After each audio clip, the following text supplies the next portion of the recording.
In this presentation, I want to show you how you can add new links to your website. Usually you're going to do this on the sidebar of your site. So whether it's on the left or the right or both, it really doesn't matter. It's just a matter of learning how to insert the links widget. So here on my coaching site, I actually have a section called Friends and Links where I've created some links. And I want to quickly talk about a best practice here. All of the links that I have on my website use something called anchor text. So I'm linking to a friend of mine, Brad Goss, using the anchor text business coach. He's trying to rank in Google for the word business coach. If somebody searches business coach, he wants to show up for that term, ideally at number one, but hopefully on the first page at the very least.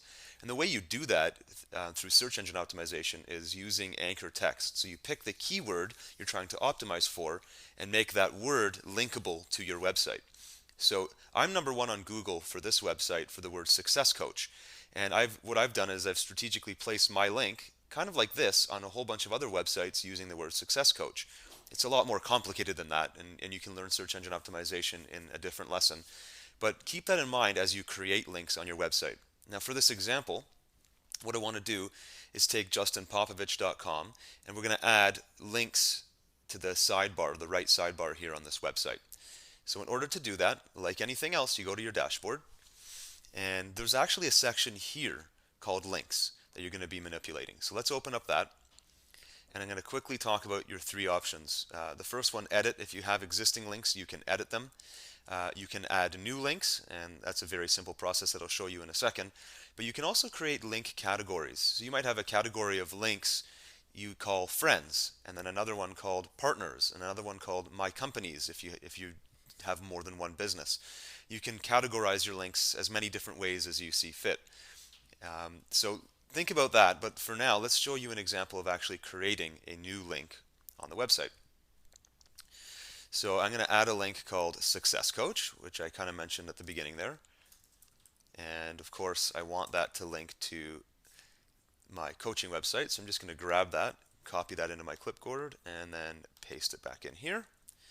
And then you can put a description. If somebody puts their mouse over top of the link, a little phrase would show up here. I'm not too concerned about that right now.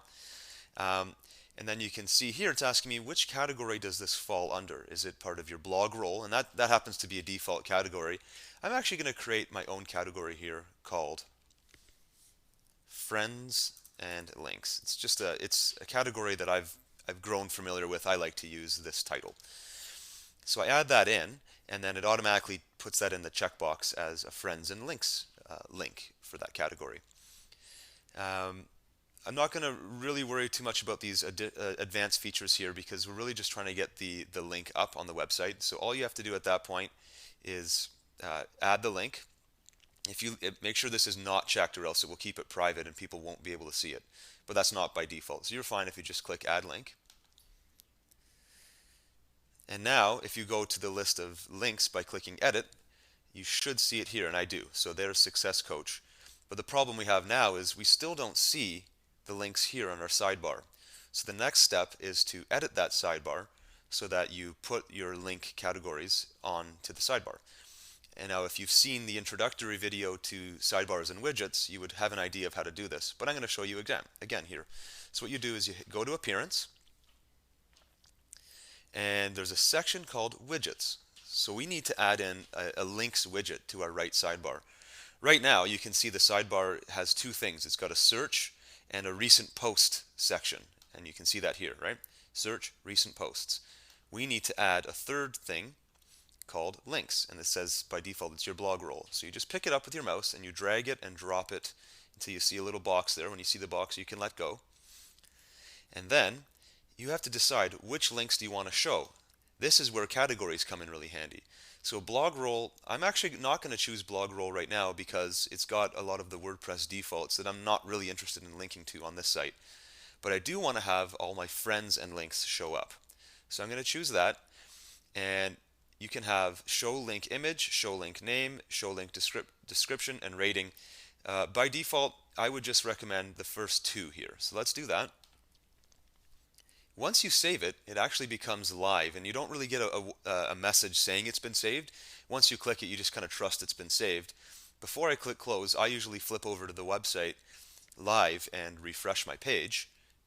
And we refreshed it, and there we go. We can see Friends and Links is there, and there is my link for Success Coach. Then I usually just flip back over to my dashboard and close that, and I'm good to go. So that's how you add links to your sidebar.